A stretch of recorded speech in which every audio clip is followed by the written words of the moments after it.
The best rasam ever, Tamil Iyer Brahmin style. First ingredients: 1 sprig of curry leaves, 3 red dry chilies, 1 teaspoon garlic, crushed or minced, half a teaspoon black pepper, freshly ground, half a teaspoon jeera, freshly ground, 2 tomatoes, 1 lime-sized tamarind soaked in water, handful of coriander. First, boil some water and put the tomatoes in it, and boil it till the tomatoes become soft and the skin can be easily peeled. So now the tomatoes have finished boiling, and as you can see, the skin is very easy to just peel off. Next, Uma is going to take the tomatoes and she's going to crush it. And the point of this is that the rasam then will be of nice, thin, liquidy consistent with no lumpiness, which for my kids is important. They don't like too many bits and pieces. So that's why she's mashing it up. But you don't need to. You could just roughly smash it with a fork.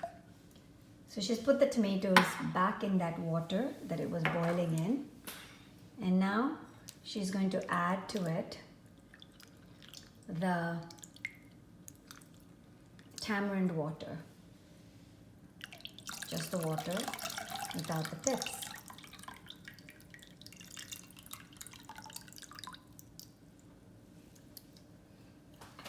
One of the things that makes rasam is knowing the quantity of water to put so that it's not too sour or too light in taste. So this is the pot, and you can see how much the pulp, the water, and the tamarind water are making up. And now comes the fun part of adding all the spices. So in goes the pepper, the cumin seeds, the garlic, and this is a really key part of what makes rasam, and that's fresh curry leaves. Nice green, should have really good smell. And also you can add in the coriander stems. The stems have a lot of taste, much more than just the leaves, so that's why she added the stems. Now she's adding 2 teaspoons of turmeric. 1 teaspoon. 1 teaspoon, I stand corrected. And this is chili powder or rasam powder. Okay, rasam powder. This is like home ground. And we're adding 1 teaspoon. 1 teaspoon of that. All this is being done with the fire not turned on, and now the fire is going to be switched on to the maximum. So basically we're going to bring this to a boil.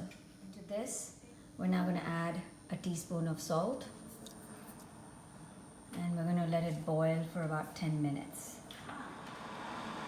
And now she's going to just add a little bit more water, because when it boils, it reduces. So she's going to add an extra amount of water for the boiling. And the boiling is what will blend all the flavors of that garlic, curry leaves, coriander, and all the different powders. Everything is going to blend. And as this is boiling, you should be able to smell rasam from 2 rooms away.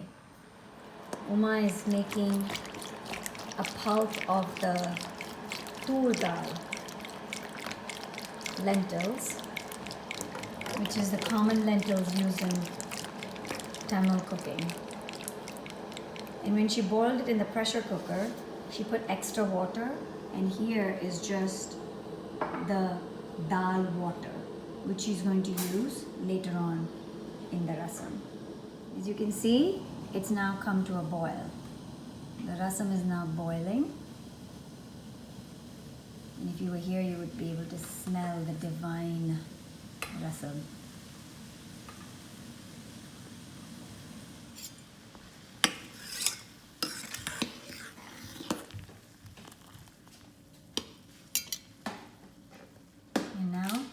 she's going to add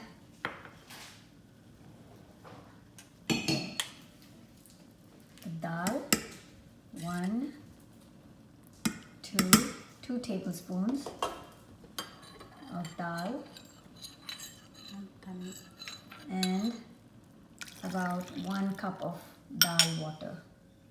And again, we're going to wait for it to come to a boil.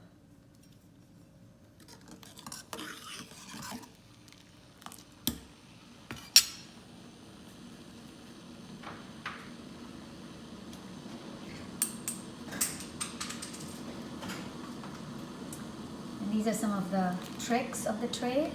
Uma is adding here a teaspoon of jaggery, basically sugar extract. The sweet helps the saltiness to come out and mitigate some of the sourness of the tamarind and tomato pulp that we added. And now all this needs to just come to a boil again.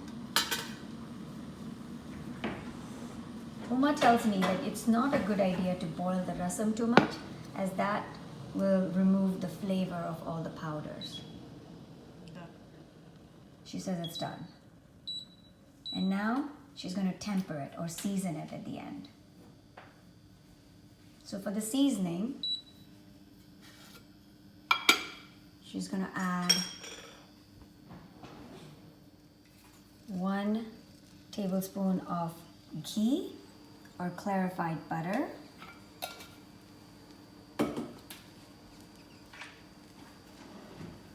And as that heats up, she's getting the other ingredients.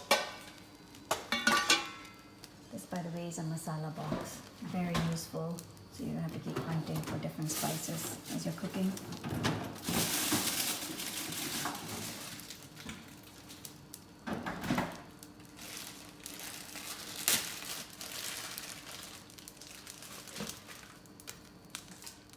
Okay, now the ghee has heated up nicely, so she's going to add half a teaspoon of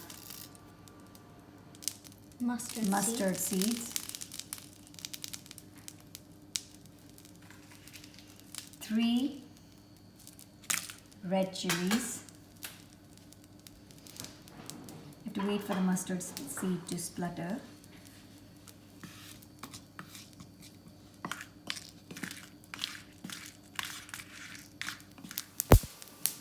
There, started spluttering, so that's good. And now she's going to add the other elements. Again, curry leaf and asafoetida or hing. A lot of asafoetida or hing, as you can see. Make sure it doesn't burn. Just turn down the heat a little bit, and then a little bit of jeera or cinnamon seed.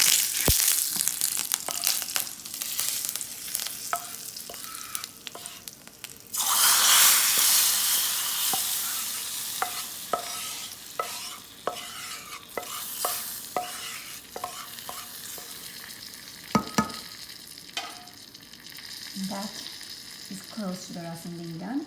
Last thing is to add a little bit of coriander, the leaves this time, which continues to soak in the rasam and give it flavor as it cools down.